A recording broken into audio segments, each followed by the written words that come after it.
Copeuch presenta Salud Financiera. Al tomar la decisión de comprar una casa comienzan a surgir dudas importantes sobre cómo empezar. ¿Qué se debe considerar para la compra? ¿Qué alternativas existen para agilizar este proceso?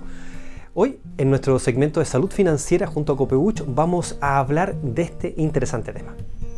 Y en Doctor en Casa estamos hoy día junto a Paulo López, él es subgerente de hipotecarios de Copeuch. Muchísimas gracias por estar hoy día con nosotros, Paulo.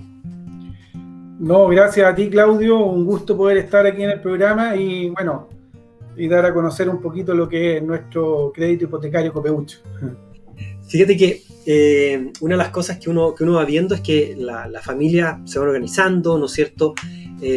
Quieren tener el deseo, esto que se ha hablado mucho de la casa propia, y en esto queremos hoy día entrar a conversar contigo, que eres experto en la materia, para entender distintas aristas de esto. Primero, mucha gente se pregunta y dice, ¿cuándo es el momento para comenzar a ahorrar por una casa propia, por ejemplo? Bueno, es una súper buena pregunta y la verdad es que mi recomendación es que uno debería partir desde muy chiquitito ahorrando y tener ese compromiso de ahorro, ¿ya?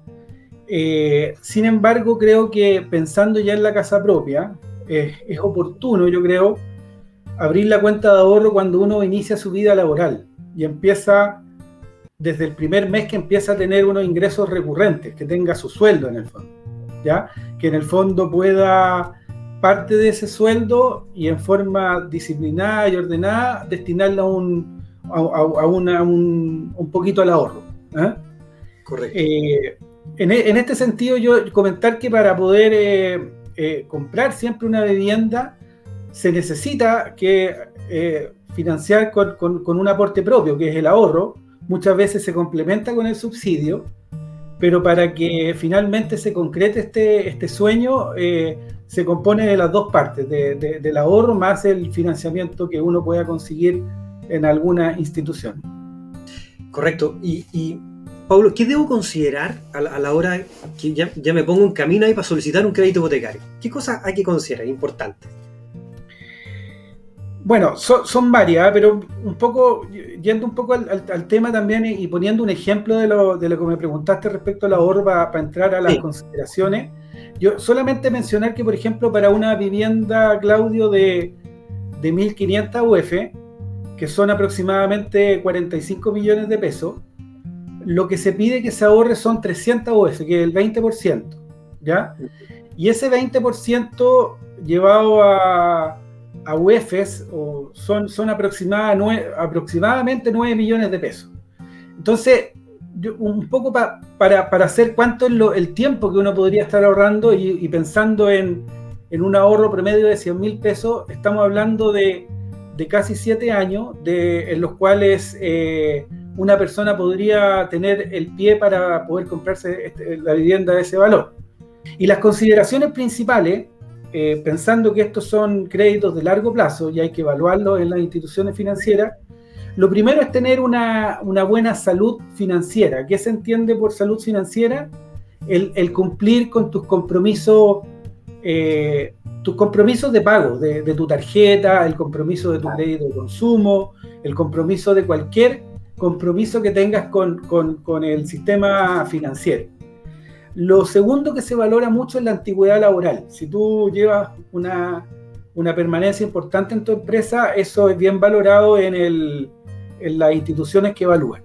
Ya. Lo tercero, yo te diría que también es bien importante que el dividendo, lo que tú vas a pagar mensualmente, no puede ser más que un cuarto de tu renta, ¿ya? O sea, por ejemplo, si tú tienes una renta de 500.000 pesos, lo que debes pagar son 125.000 pesos. O si tienes una renta de 1 millón, lo que deberías pagar cuando te evalúan en una institución financiera son 250.000 pesos. Perfecto. Buenísimo. Entonces, importante eso de la historia financiera. Es una carta de presentación súper importante para las instituciones, ¿no? Sí, sin duda. Yo creo que el tener una buena salud financiera en el sentido de no atrasarse, de que no te vaya a aparecer un un crédito de los que tú tienes moroso, porque eso te puede complicar un poquito en todo ese análisis que hacen las instituciones cuando evalúan. Correcto. Fíjate que hablábamos, tú lo mencionaste por ahí, me quedo dando vuelta el tema de los subsidios. ¿Cómo puedo conocer más de eso, de los subsidios que existen?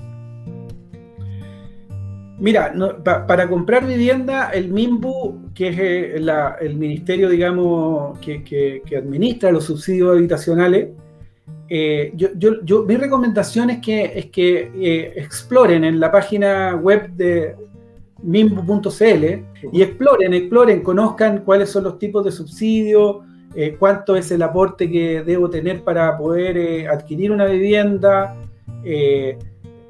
cuántos son los montos que me entregaría si es que yo postulo. Hoy día, mira, en el tema subsidio hay 3 subsidios orientados a la adquisición de nuevas viviendas, o también pueden ser viviendas usadas. Y el primero es el subsidio DS1. Yo lo conozco técnicamente, pero hablemos del subsidio básico, que está orientado a familias de sectores medios que tengan capacidad de ahorro y puedan complementar la diferencia con un crédito hipotecario. También lo pueden hacer con recursos propios, ojo, no es obligación que sea un crédito hipotecario, pero la mayoría de la gente obviamente lo complementa con un crédito hipotecario. Después existe el subsidio del Fondo Solidario, que esto ya se enfoca en familias más vulnerables, y este subsidio tiene la particularidad, digamos, que no se complementa con crédito hipotecario y se complementa con otro subsidio, y finalmente uno puede adquirir una vivienda de hasta 1000 UF solamente con un mínimo ahorro que fluctúa entre los 30 UF y las 80 UF. Y por último, el subsidio de integración territorial, que este es un subsidio que lo administran directamente la inmobiliaria y es exclusivamente para propiedades nuevas, y que tiene particularidades de que el objetivo es poder focalizar a ciertos grupos de sectores medios en algunas localidades donde se está impulsando una dinámica de servicio, donde están implementando colegios, donde están implementando distintos tipos de comunidad para que pueda subsistir mejor un barrio. Son proyectos generalmente edificios o casas que se enfocan en algún lugar donde se quiere integrar a la sociedad en este proyecto. Correcto. Fíjate que tú, Pablo, hablabas de, cuando te pregunté sobre el tema de las consideraciones antes de pedir un crédito, tú señalaste 2 que eran muy importantes: la antigüedad laboral, ¿no es cierto?, la permanencia en el trabajo, y el otro, tu hoja de vida financiera, estar impecable en eso. Entendiendo que eso ya cumplí, esos 2 cheques ya lo hice, Pablo. ¿Cómo sigo adelante en la compra y adquisición de mi primera vivienda para este crédito? Bueno, súper importante esa pregunta, ¿ya? Porque uno dice ya, ¿cómo compro? Y no es fácil a veces seguir esa ruta. ¿Qué hago primero? ¿Dónde consulto? Mira, mi sugerencia es que lo primero es, y esto es incluso, Claudio, antes de pensar en comprar la primera vivienda, abrir tu cuenta de ahorro, ¿ya? Sí. Lo primero, o sea, sin que te digan, ya tener abierta tu cuenta de ahorro y tener esa disciplina permanentemente. Cuando se gatille ese bichito que tenemos, que quiero comprar, digamos, investigar un poco el tipo de propiedad que podría acceder, ¿ya? Esto pensando un poco también en esta relación de que yo dije que hay que pagar un dividendo que no vaya a superar el cuarto de mis ingresos, ¿ya? Lo que hablamos recién del historial, cuando ya llevo trabajando un tiempo, porque eso es bien valorado en las evaluaciones. Investigar dónde me quiero vivir.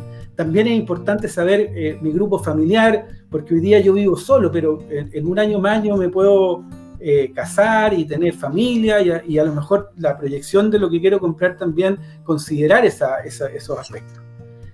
Después es muy importante preparar la postulación al subsidio, y de ahí mi recomendación es que obtengan su clasificación socioeconómica a través del registro social de hogares, porque eso es fundamental para la postulación al subsidio. como cuarto paso, obtener una preaprobación en una institución financiera, ¿ya? Después, el quinto punto es finalmente postular al subsidio. Para postular al subsidio es ideal estar permanentemente conectado en el MIMBO, saber cuándo son las fechas de las postulaciones. Generalmente son 2 veces al año. El año 2021 fue a fines de mayo, duró un par de semanas, y no es que uno pueda postular permanentemente. Se abren las postulaciones 2 veces al año, y los tiempos de permanencia para postular son periodos de 2 semanas. Entonces hay que estar bien atento a eso. Y finalmente, cuando ya uno ha pasado por todos estos puntos, ir a su institución financiera, aprobar su crédito ya definitivo, con su casa elegida, con el monto, usted ya tiene el pie, el ahorro, y ya con eso poder elegir y lo que nosotros llamamos llegar a cumplir su sueño firmando una escritura y entregándole su casa propia en forma definitiva. Exacto. Interesante tema, fíjate, que abordamos hoy día junto a ti, Paulo. Muchísimas gracias por acompañarnos en este segmento donde hemos hablado, y este segmento se llama Salud Financiera justamente porque queremos darle tranquilidad a las personas desde el punto de vista financiero. Y hoy día con estas tremendas recomendaciones de lo que significa la casa propia, que es un sueño para muchos chilenos, para muchas personas hoy día. Muchísimas gracias a ti, Paulo, y nada, que tengas una excelente jornada. Gracias, Claudio, gracias a ti, muchas gracias por la oportunidad de poder contar un poquito lo que es nuestro crédito, así que te agradezco mucho.